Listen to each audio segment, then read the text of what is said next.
Good morning. 2 days ago, we commemorated the 84th anniversary of Kristallnacht. In moments of silence around the world, both Jew and Gentile, we sought to remember an event that has become synonymous with the terror of Nazi Germany before the Holocaust. It is said that if we offered a minute of silence for every victim of the Holocaust, we would be silent for 11 years. But we have to speak and not be silent. I've been invited here because of the op-ed piece I wrote for the Arizona Daily Star about my visit to Auschwitz this past summer. In that piece, I was mostly asking questions about how to make sense of the Holocaust. But often in the asking, you find the answers. Today I'll be asking questions about the meaning of the Holocaust, but also giving context for understanding what's been evolving in America in recent years, including the election just a few days ago.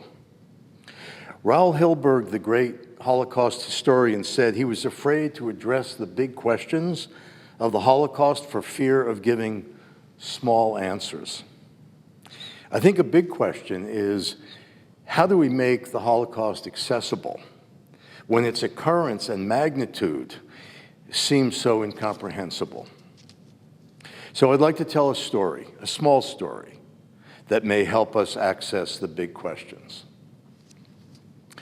49 years ago, I dropped out of law school in October 1973, the Yom Kippur War, to serve at Tel Yitzchak, a kibbutz north of Tel Aviv, near Netanya. And at the time, they were collecting funds to build a Holocaust memorial, and there was even a groundbreaking. And I didn't think much of it until I went back 49 years later this past summer and saw that it had evolved into a magnificent structure for the study of the Holocaust, now second only to Yad Vashem in Israel as a Holocaust memorial and museum and research center. And I went in there and I was attracted to this picture of a young woman holding a 2-year-old son. And I wanted to know more. So I studied what little they had there, and then I went to Yad Vashem and learned more. Esther Frankel was a Polish refugee, moved to Paris with her husband, also Polish, and she and her little son Richard were rounded up in the famous Velodrome d'Hiver in the summer of 1942, and she was subsequently deported, separated from Richard, and sent to Auschwitz on August 11th, 1942, and murdered the same day. Richard was separated, put in a cattle car with strangers, separated from his mother, arriving in Auschwitz a month later and murdered there. When I got back to Tucson on August 11th, I lit a yahrzeit candle for her, and I had this sense that I might be the only person in the world remembering her. And that brought home the hugeness of the Holocaust to me. 1.5 million children were murdered. 1.5 million people were murdered whose names we don't even know. So that's the way I accessed the hugeness of the Holocaust.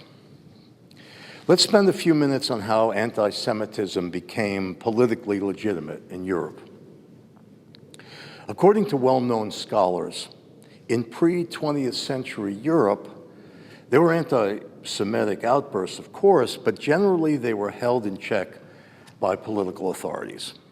For instance, in 1879, Jews were the target of a huge movement to eliminate their civil rights. Hundreds of thousands of signatures were gathered and submitted to Bismarck, the chancellor, and he vetoed it. The petitions were part of a familiar and ancient tradition of blaming Jews for the misfortunes befalling society, but these movements were held in check by political authorities until those authorities decided to harness the energy of prejudice and exploit it. And the most famous example is the Dreyfus Affair. So in late 19th century and early 20th century Europe, Jews were making these incredible strides as immigrants from the Pale and succeeding in a ferociously capitalist environment in the great cities of Europe, much like our parents and grandparents came to the United States and succeeded in also a ferociously capitalist environment. We're the beneficiaries of that success. One measure of the success and the visibility of Jews was the predominance of their enrollment in universities in Budapest and Prague, Vienna, Berlin, comprising sometimes 25% of the university population. And Albert Einstein was asked about this. How do you explain why Jews are so predominant in these situations, in these universities? He said, well, we've been preparing for our entrance examinations for 2,000 years. So, the significance of this is that despite our prosperity and our visibility, overt state-sponsored anti-Semitism was not widespread in Western Europe. That all changed with Hitler. In a progression so often repeated, it scarcely needs repetition here, but a summary of his political philosophy is worthy of reinstatement. So I'm going to paraphrase Timothy Snyder, an eminent Holocaust scholar. The political backbone of Hitler's strategy was that humans are principally characterized as members of races doomed to a bloody struggle for finite resources. Hitler denied that any religious, philosophical, or political movement justified seeing another human being as oneself. Ethics to Hitler were a Jewish invention, and so was philosophy. He managed to convince the German people that they were in a life and death struggle against the Jews. Hitler set in motion what is still the most virulent form of discrimination in the modern world, race. Hitler racialized German culture. Prior to 1941, every Jew had some exposure to anti-Semitism, but nothing in the collective experience of millions of Jews over thousands of years prepared us for what happened beginning in 1941. The view of Snyder's and others is that it was not anti-Semitism that brought Hitler to power. It was the perceived collusion of German leaders in the humiliating defeat of World War I, the harsh imposition of reparations, and the depression that followed. Germans felt lied to and deceived. But even this overwhelming sentiment of futility is just the engine of the political machine. An engine needs fuel. What was the fuel? The fuel is what Snyder calls the political resource. According to Snyder, the Nazi conviction that Jews were subhuman could not alone provide a technique or a rationale to destroy them. Only through deployment of the political resource could people be brought to eliminate large numbers of Jews in a very brief period of time. The political resource is a rationale, a myth, a big lie, if you will, that replaces shame with self-esteem. It stokes the fervor of the people into actions that are both unprecedented and unimaginable. It's like the carbon rod in a nuclear reactor. As long as the rod is in there, the chain reaction is controlled, and as soon as you pull it up, it's unleashed. For Hitler, the political resource was the Judeo-Bolshevik myth. The Judeo-Bolshevik myth was the equation of Jews with communism. So think about this. It equated a military enemy with a defenseless racial minority. It thoroughly ethnicized Soviet history. The Germans were defeating the communist enemy by killing Jews. The Judeo-Bolshevik myth is critical to understanding how the Nazis managed to kill 1.6 million Jews on Soviet lands and then keep killing them when they were losing on the battlefield. They did this by enlisting local populations in the killing.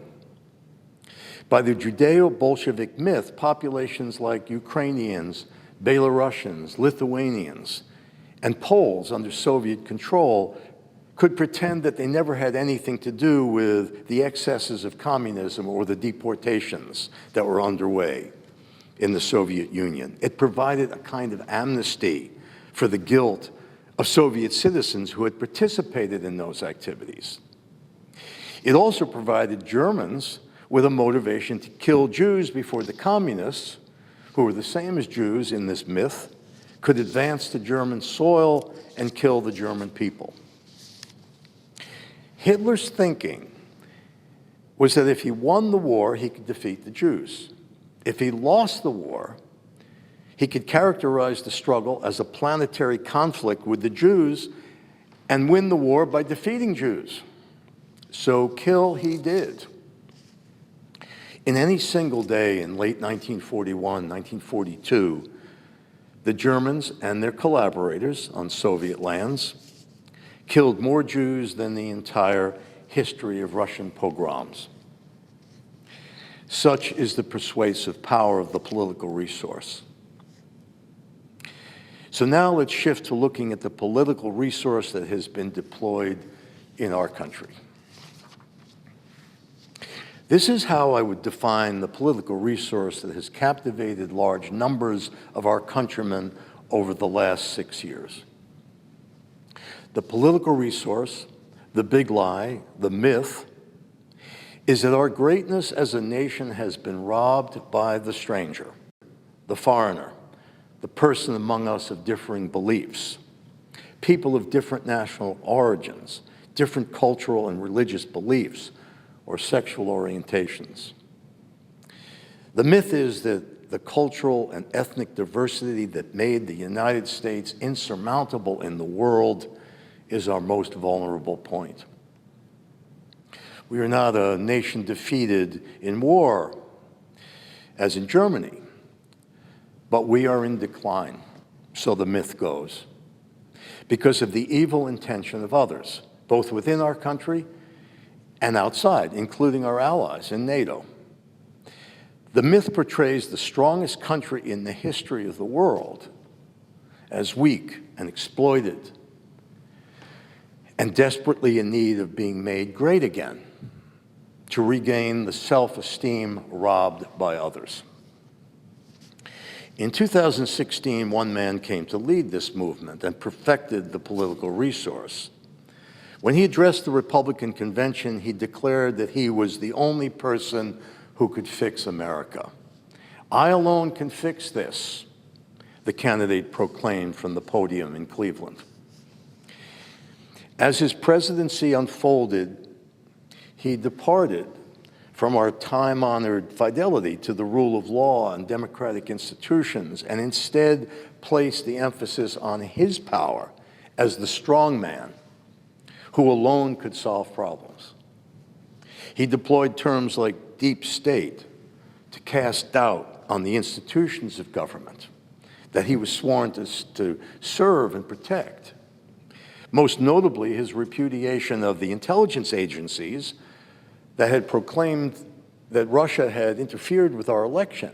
But he doubted that and substituted his own unstated logic for the intelligence of these agencies. He declared also that he was the source of news in our country, and everything else was false, fake. And this in a country where freedom of the press was enshrined not only in our law, as in the First Amendment, but in our lore. The early stories of John Peter Zenger and the free press that have captured the imagination of every schoolboy and schoolgirl in America and throughout the world, in every democracy. But nowhere was the political resource more perfectly invoked or the pathway to demagoguery more widely forged than in the aftermath of Charlottesville, where neo-Nazis and white supremacists were declared good people.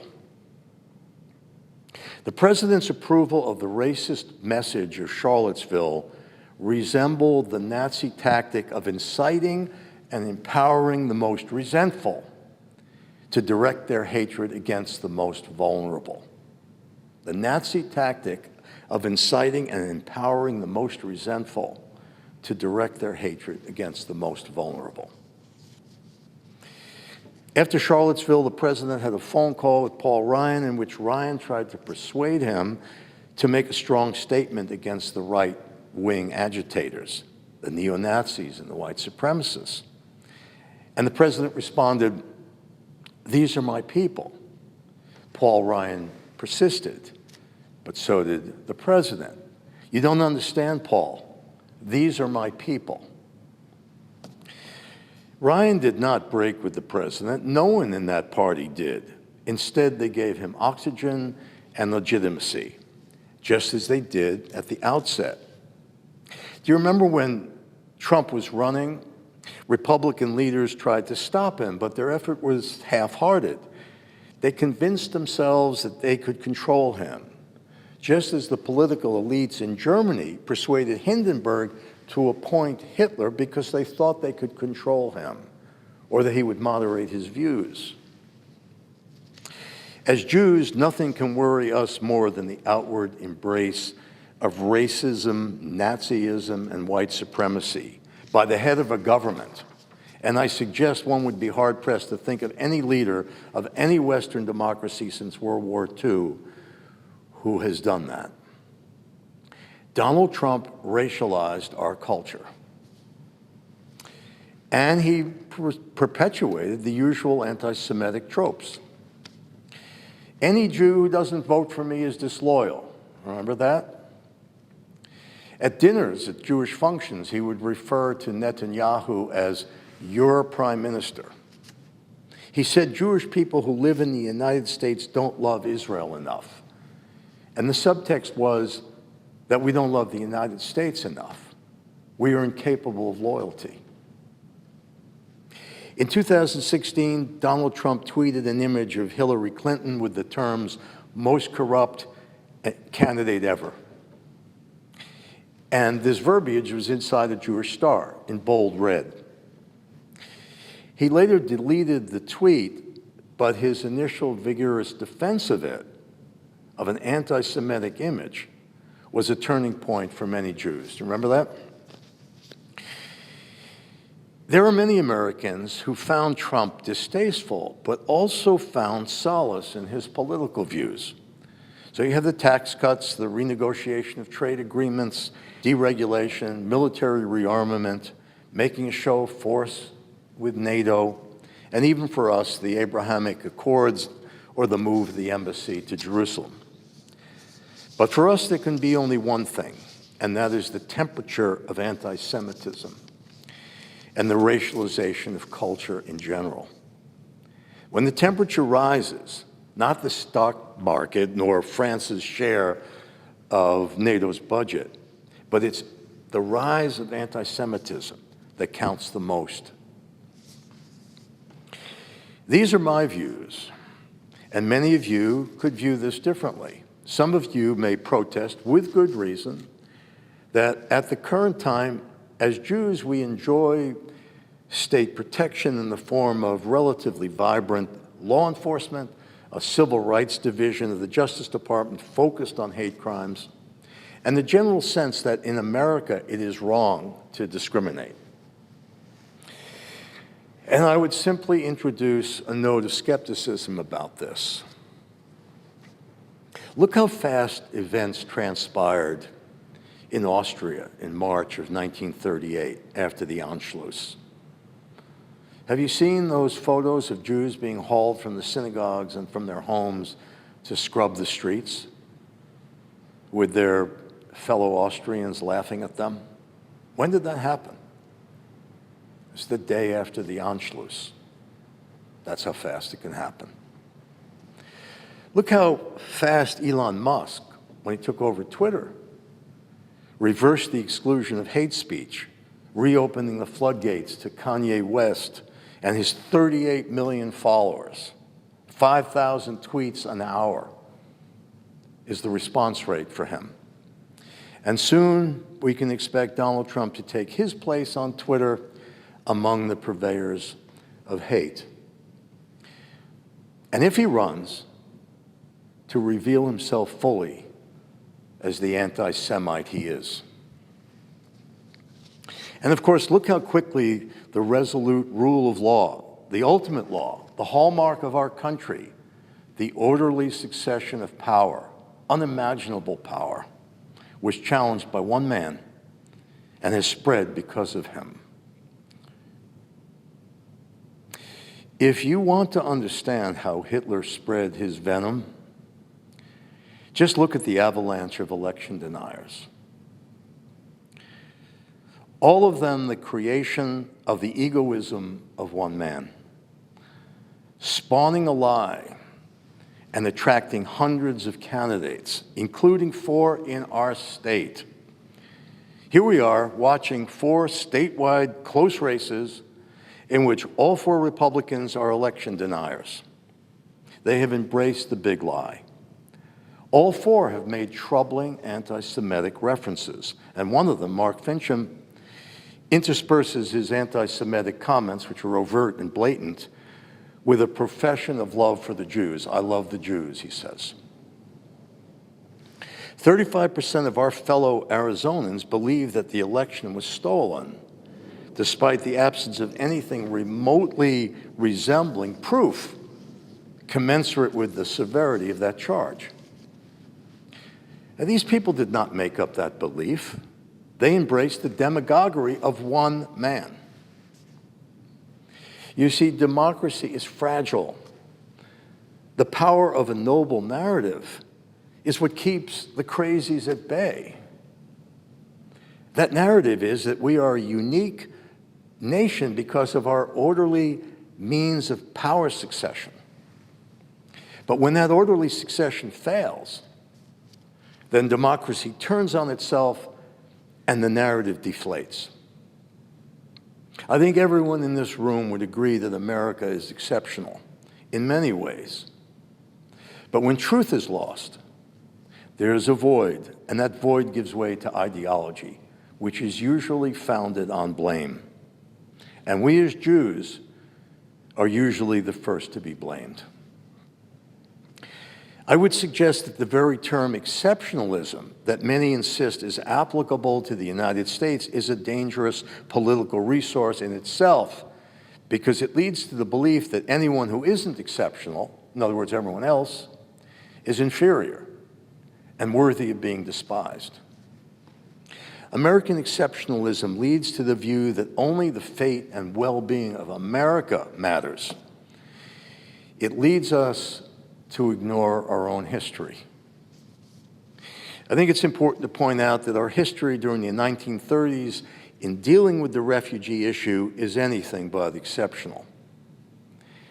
In 1938, 2/3 of Americans felt that what was happening in Germany was partly or entirely the Jews' fault.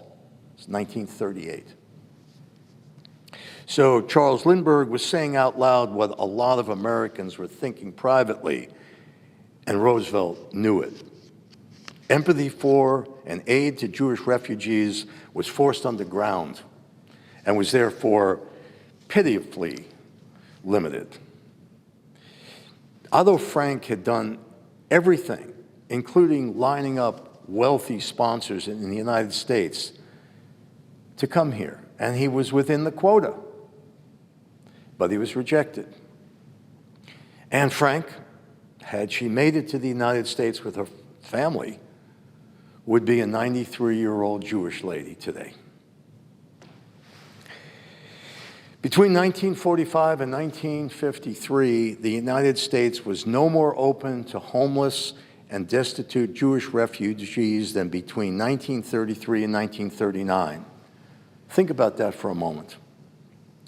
As dismal as our record was in offering a home to the beleaguered Jews of Europe prior to the war, we were no more generous after the war when we knew the atrocities that had occurred. Refugees from communism gained more access to the United States than Jews. So the question is, are we willing as Americans to look at who we are through the lens of cold, hard discernment? Are we strong enough to look at that history?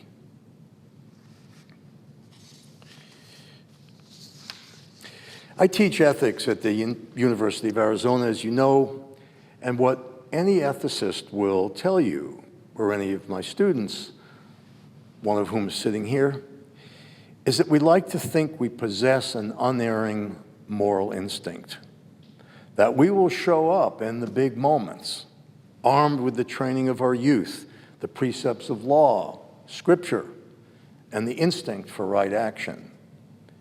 Yet in every study, people overestimate their capacity to recognize and contest evil. The truth of the matter is that we suffer from unconscious motives, blind spots, overt self-interest, inherent bias that encumbers discernment, and timidity that impedes resistance. I'm asking you to consider whether the easy willingness of our countrymen to embrace lies compels us to question the contentment that we as Jews often assume about our security. I wonder if we need to rethink our assessment of the magnitude of the threat of anti-Semitism and to fashion more vigorous ways to resist it. It's not easy. We depend on the basic idea of democratic sovereignty to protect us. And that's not a futile hope, but the truth is that threatened enough, people will collapse into their stress and turn on their own best intentions. We've seen how easily people can be manipulated by the fervor of the demagogue. Such fervor is the germ of moral collapse and ultimately of bondage. These are the warnings to sharpen our discernment and our will to resist. Before I close, I want to mention a few insights about the rescuers. One of the reasons we study Holocaust rescuers is that they represent a high form of moral achievement. There are differing theories about rescuers, that they were ordinary people who differed greatly from one another and had nothing in common. But this is a minority view. The predominant view by Peter Hayes, another eminent Holocaust scholar, and many others, is that rescuers came from families that emphasized empathy and the common good, not so much springing up spontaneously, but as the result of a long gestating process of habituation, training, practice, exactly as Aristotle said 2,300 years ago was the foundation of virtue. Is there an answer to the question of what to do as Jews? How best to discern the threat and resist it? Well, I'll turn to you shortly to discuss that. But one clue, I think, is putting time and energy into helping people at risk, others as well as ourselves. Martin Luther King said that the arc of history bends toward justice. So we must strive to do something to contribute to justice in the world. But he also said that the fight for civil rights begins anew with each generation. That was the practical dimension of the realist Martin Luther King. And if we are to take up the struggle, we need to hone the tools of discernment and resistance. We need to be level-headed, but defiant, compassionate, yet resistant, patient, but engaged.